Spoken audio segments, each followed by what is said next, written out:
드디어 세월호가 침몰 전 모습처럼 똑바로 일어섰습니다. 침몰한 지 4년, 선체가 무트로 올려진 지 1년 만인데요. 네, 현장에 나가 있는 취재 기자 연결합니다. 김경인 기자.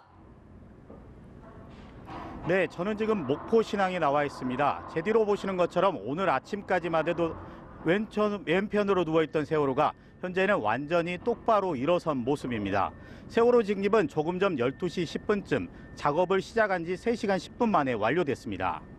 2014년 4월 진도 맹골 수도 앞바다에서 침몰한 지 4년 만, 작년에 인양돼 목포 신항에 거치된 지 1년 만입니다. 이곳 목포 신항에서는 세월호가 완전히 똑바로 세워지자 안도의 박수가 나오기도 했습니다.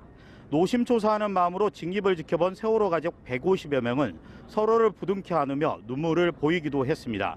세월호는 현재 선체 우연, 즉 오른쪽으로 4.5도 정도 기울어진 상태입니다. 어제 애행 연습에서 선체 왼쪽이 찌그러지고 살짝 기울어져 있는 게 확인됐습니다. 그래서 좌우 균형을 맞추기 위해 4.5도를 더 틀었습니다. 네, 오늘 작업 순조롭게 진행이 된 것 같은데요. 직립 과정에서 어려움은 없었습니까? 네, 그렇습니다. 오늘 직립 작업은 예상보다 모두 순조롭게 진행됐습니다. 어제 애행 연습 전까지만 해도 직립 작업은 약 4시간가량이 걸릴 것으로 예상됐었습니다. 하지만 어제 애행 연습이 끝나고 약 2시간 55분 안에 끝낸다는 계획으로 변경됐습니다. 오늘 작업은 이보다 다소 지연된 3시간 10분 만에 끝났습니다. 아침 9시에 8도가량 들린 상태에서 직립이 시작됐고 2분 만에 10도를 넘어섰습니다. 9시 33분쯤 40도에 접어들었는데요. 이때부터가 고비였습니다. 40도에서 60도로 넘어가는 시점이었는데요. 선체 자연에 쏠렸던 무게중심이 선체 우연 쇠줄, 즉 와이어로 이동하는 과정이었습니다. 해상 크레인은 세월호 자연과 우연에 걸린 쇠줄을 조절하면서 균형을 서서히 맞춰가며 선체를 회전시켰습니다. 다소 시간은 걸렸지만 모든 과정이 순조로웠습니다. 이후 70도, 80도, 90도까지 회전한 뒤 최종 점검을 거쳐 4.5도를 추가로 회전시켰습니다. 마지막 4.5도를 회전시키는 작업도 조심스럽게 이루어졌습니다. 네, 침몰 원인 조사와 미수습자 수습이 아직 끝나지 않았는데 앞으로는 어떤 작업들이 진행이 됩니까? 네, 말씀하신 것처럼 세월호를 똑바로 세우는 이유가 이 때문입니다.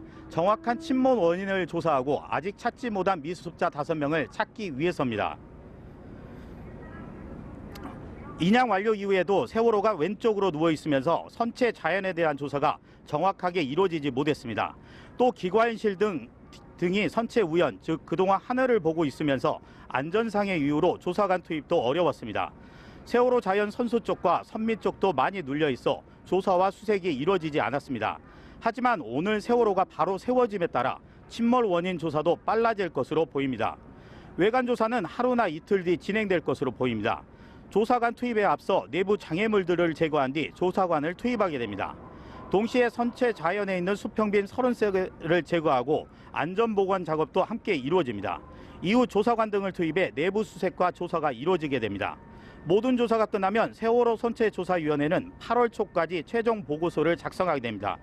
이후 역할은 최근 출범한 2기 세월호 특별조사위원회가 맡게 됩니다. 지금까지 목포신항에서 연합뉴스TV 김경인입니다.